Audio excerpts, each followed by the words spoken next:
구독, 좋아요. 김기웅 전 국민의힘 대변인과 함께 국내 정치 상황도 좀 살펴보도록 하겠습니다. 오늘 국내 정치도 굉장히 중요한 이슈가 있었습니다. 바로 국민의힘의 새로운 당대표가 뽑힌 건데요. 자, 김기웅 대변인과 함께합니다. 대변인님 어서 오시죠. 안녕하세요. 자, 국민의힘의 새로운 당대표로 재선에 장동혁 의원이 당선됐습니다. 네. 모두의 예상을 뛰어넘는 결과인데 어떻게 보셨는지요? 실은 저는 예상을 해서 다른 그러셨어요? 데서 얘기를 했습니다. 이길 가능성이 크다고 얘기를 했는데 네. 저는 사실 요번에 선거를 보면서 전당대회를 보면서 뭔가 새로운 움직임이 있다고 생각을 했거든요. 예. 그러니까 뭐냐면 이제까지는 조직이었습니다. 예. 선거를 하는 데 있어서. 그리고 지명도. 그런데 요번에는 바람이 일은 것 같아요. 이 바람은 뭐냐면 이제까지 우리가 내란과 극우의 프레임에 대해서 갇혀 있었다. 근데 장동혁 후보 같은 경우는 이거를 정면 돌파했거든요. 예. 이겁니다. 우리가 윤석열 전 대통령 계엄 이후에 탄핵 정국이 있었고 그다음에 헌재에서 결정돼서 파면이 됐습니다. 그리고 지금 특검 수사도 받고 있고 형사 재판도 받고 있잖아요.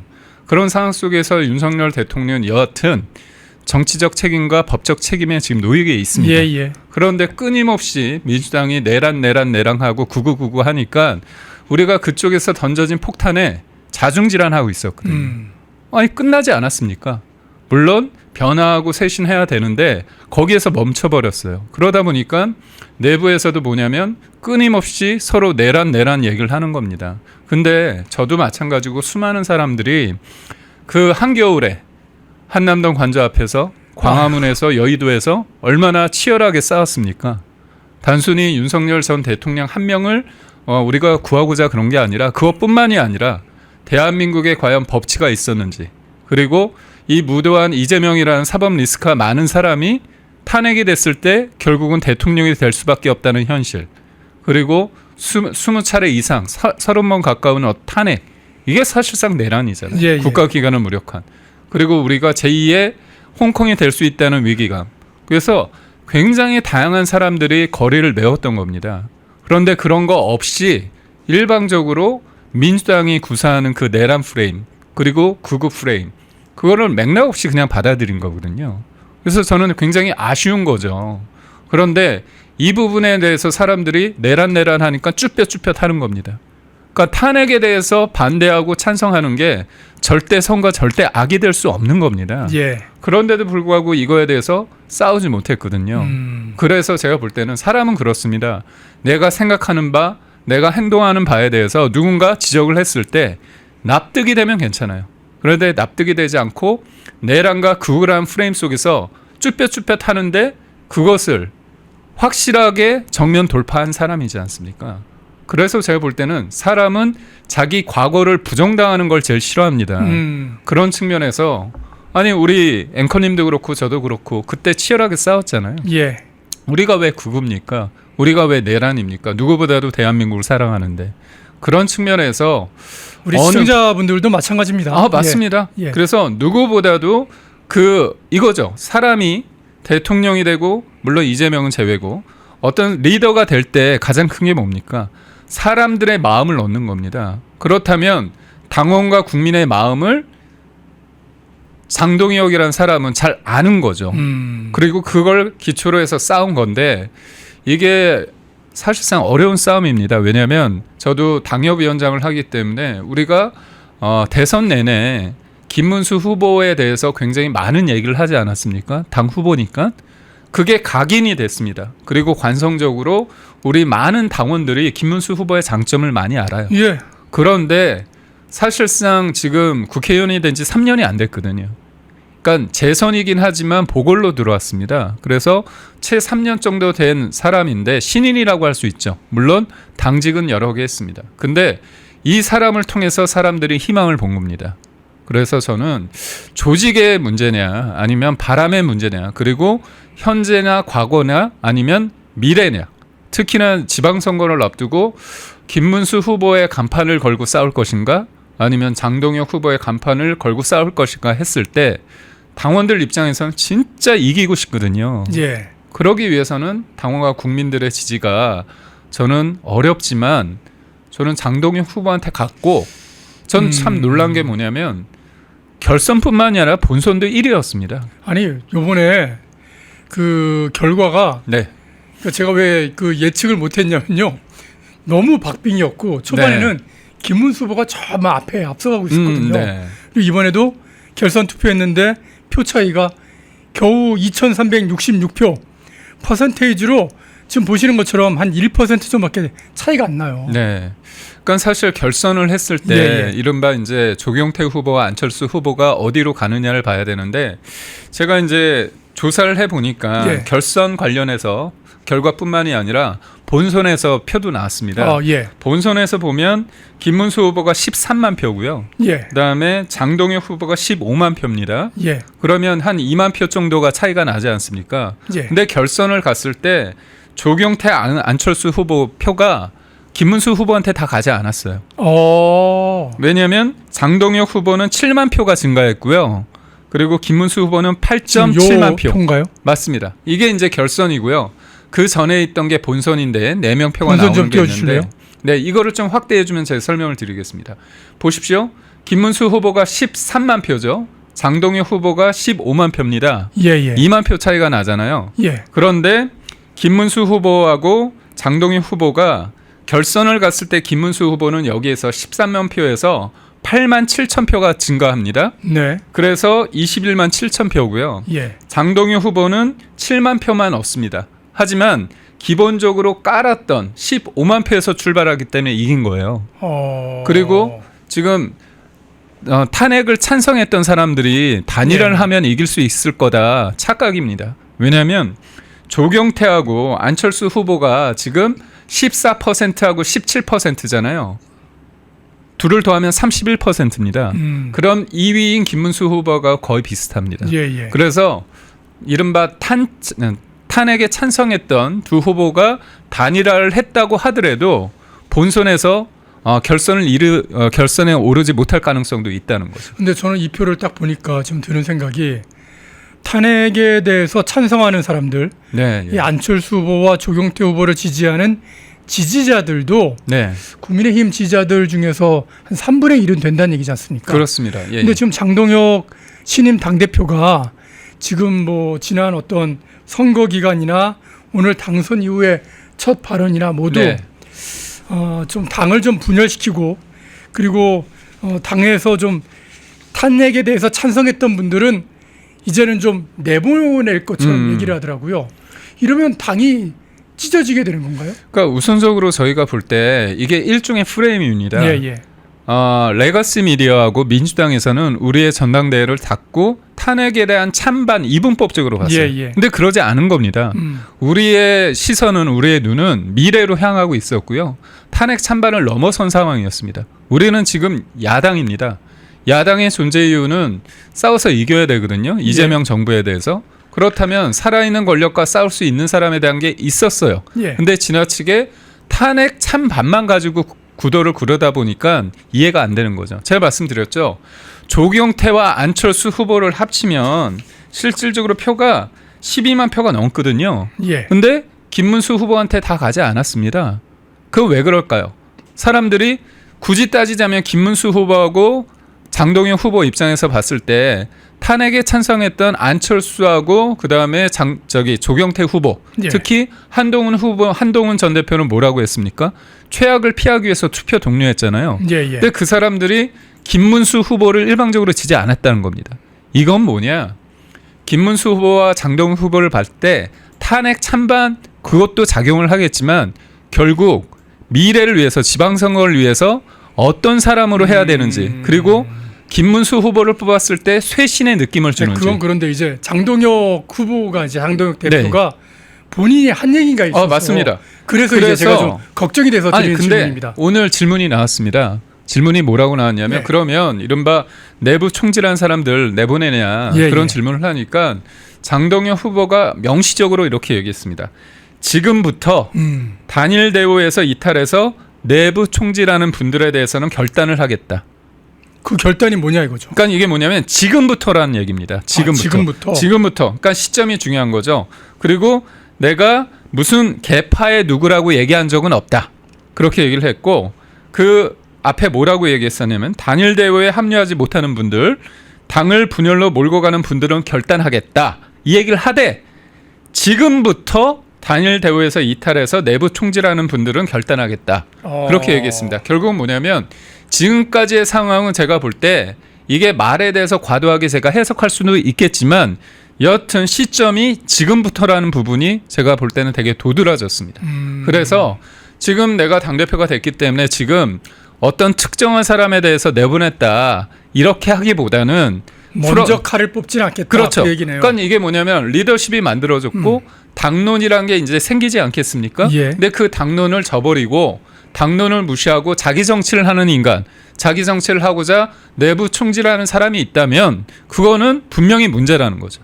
그래서 지금까지 상황에 대해서는 이해를 한다는 측면보다는 내가 당의 리더십을 가진 지금부터 내가 책임지고 그거에 대해서 문제가 있으면 결단을 하겠다. 단지 시점을 굳이 따진다면 지금부터 저는 그 부분에 대해서 좀 방점을 뒀다 이렇게 봅니다. 자, 이런 장동혁 대표 이제 당을 좀 개혁하겠다 그런 의지가 훨씬 강한 그런 후보인데 민주당 의원들은 여기에 대해서 이젠 국민의힘이 아니라 내란의 힘이다. 막 어처구니 없이 막 비난을 좀 퍼붓더라고요.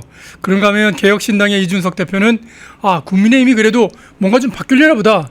그러면서 좀 그래도 기대를 하는 그런 멘트를 해줬는데 자, 이 극명으로 갈긴 어떻게 보면 여야 간에 갈려있는 이 반응 어떻게 보시는지요? 아니 저는 당연히 이제 민주당의 반응도 당연하다고 봅니다. 당연하다고 보고 왜냐하면 자꾸 국민의힘을 내란 프레임과 극우 프레임으로 묶여두려고 합니다. 예. 하지만 잘 보십시오. 지금 수십만 명의 당원들 그리고 국민이 참여해서 새로운 리더십이 만들어졌습니다. 그리고 자꾸 내란 프레임을 하는데 김문수 후보 그럼 국민의힘 대선 후보였습니다.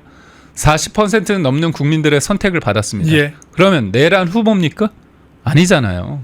그러니까 결국 국민들을 무시하는 처사고 지금 국민의힘의 어떤 리더십이 만들어지는 과정에 있어서 당원들과 국민들을 어떻게 보면 폄훼하는 내용입니다. 그래서 저는 지금 장동혁 후보가 굉장히 유의미하다고 저는 보는 건 뭐냐면 저들이 말하는 내란과 극우 프레임을 정면으로 돌파해서 이겨냈다는 겁니다. 만약에 이게 그러니까 탄핵에 찬성하는 후보가 이기잖아요. 그러면 물론 명시적으로 국민들과 당원들이 이 부분에 대해서 우린 내란이라 얘기한 건 아니지만 충분히 민주당이 얘기할 때나 일부 언론에서 볼 때는 내란 세력이라고 극우 세력하는 사람들이 졌다. 뭔가 국민들이 볼 때는 지금의 아스팔트 우파에 대해서는 뭔가 책임을 지우고 이제 역사 속으로 뭔가 사라져야 될 대상으로 그런 분석이 많이 나올 수 있습니다. 그런 측면에서 제가 봤을 때 장동혁 개인의 어떤 승리를 넘어서 사실상 민주당이 어떻게 보면 탄핵, 그러니까 대통령의 계엄이 곧 내란이라는 그 등치, 그 내란이 굉장히 그 내란 프레임이 무섭지 않았습니까? 예. 그러니까 이게 뭐냐면 우리가 저쪽에서 수류탄을 던진 거예요. 내란이라고 얘기하고 극우라고 하는 순간 우리가 우린 내란 아닙니다. 극우 아닙니다. 얘기를 하면 그들의 프레임 안에서 그들의 언어 내에서 싸우다 보면 100점 100패거든요. 그렇다면 우리는 어떤 언어를 써야 되느냐? 야, 너희 그렇게 많은 권력을 가지고 나라를 이 꼴로 만들어? 요번에 한미 정상회담 했는데 1,500억 달러 이거 덮어주게 했는데 나온 게 메뉴판에 사인 받아온 거야?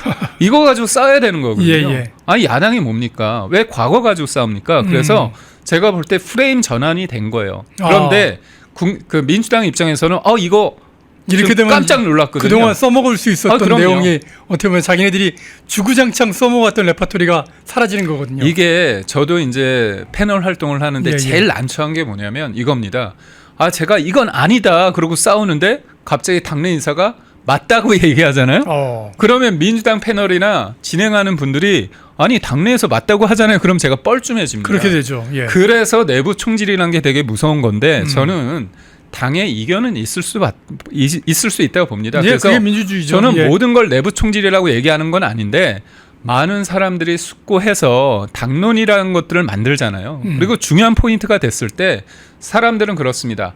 감성에 젖어서 아니면 사리 판단보다는 내가 새롭다는 이유 때문에 이제까지 소위 말해서 박근혜 전 대통령이 탄핵됐을 때 우리가 탄핵에 동의했을 때 무너져 내리지 않았습니까? 예. 그때 아쉬움, 그때 후회, 그러고 나서 문재인 정부 5년 동안에 대한민국이 얼마나 후퇴했는지, 그렇다면 탄핵에 찬성했던 사람들은 그거 반성해야 되는 거잖아요.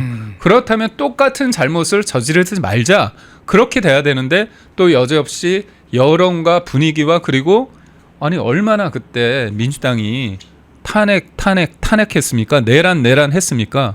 그래서 저는 진짜 100번 양보해서 지금은 무슨 시간입니까?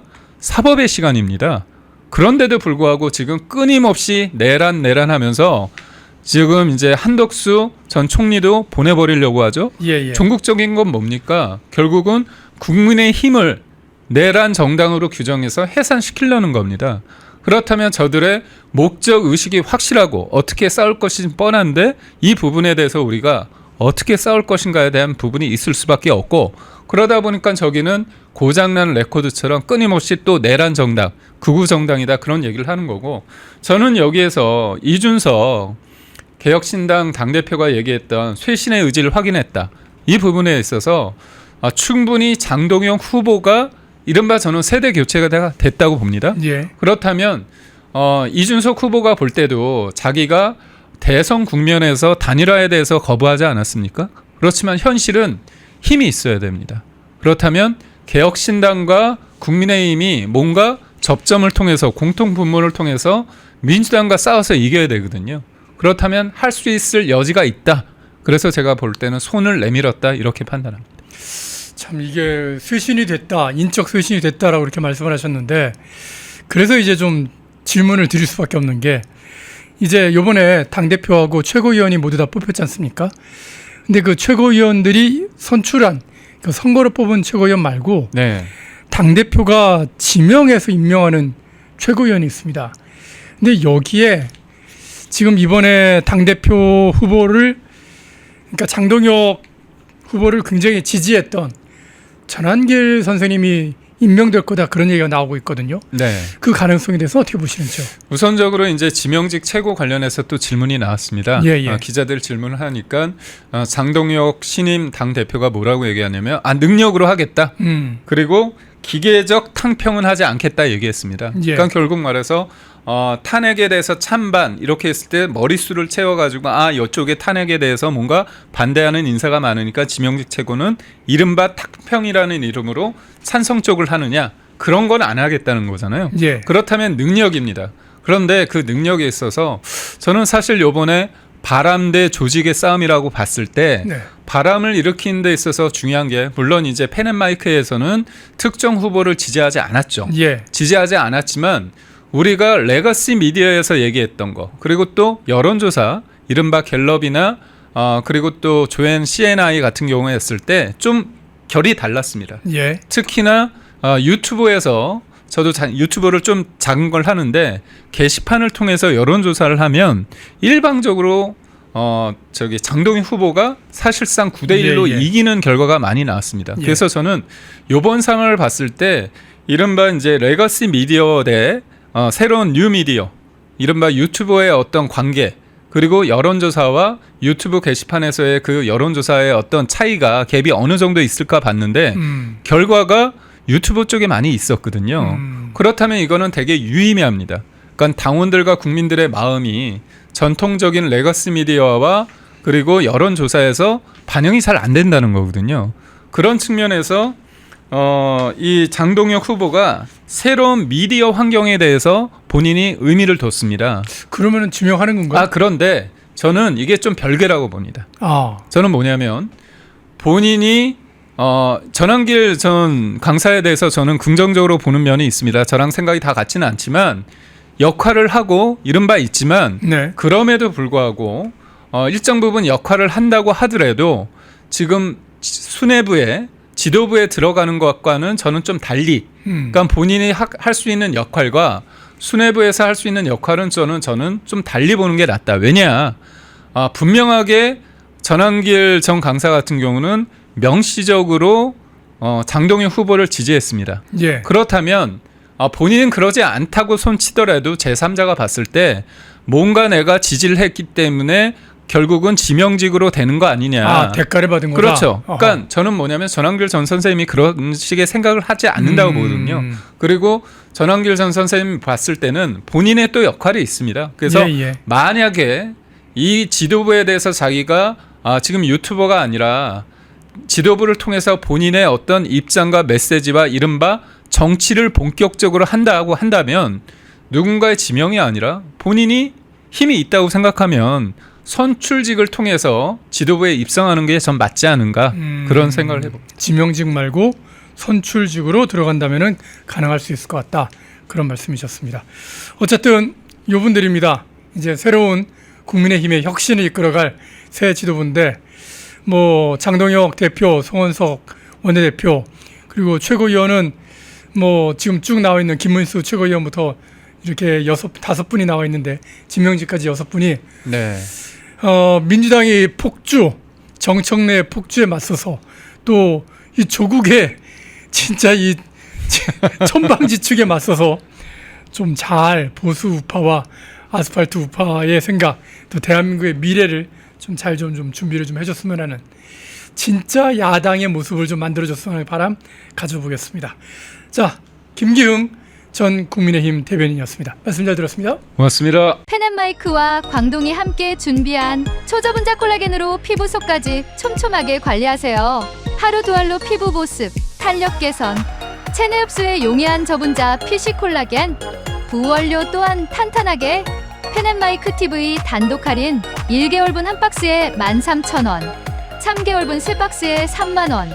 펜앤마이크 구독자 전용 댓글 상단 할인 링크에서 구매 가능합니다. 전화 문의는 1661-6915, 전화 문의는 1661-6915. 펜앤마이크와 광동이 함께 준비한 머리부터 발끝까지 모든 순간 풍성하게 광동 효모 비오틴 하루 한 번으로 가득 채우는 에너지 600mg 맥주 효모 함유 목 넘김 좋은 알약 타입 펜앤마이크 TV 단독 할인 1개월분 한 박스에 15,000원 3개월분 3박스에 35,000원 펜앤마이크 구독자 전용 댓글 상단 할인 링크에서 구매 가능합니다. 전화 문의는 1661-6915 전화 문의는 1661-6915 펜앤마이크에서 추천하는 영상도 보고 가세요. 다른 영상도 즐기시려면 구독 버튼을 꼭 눌러주세요.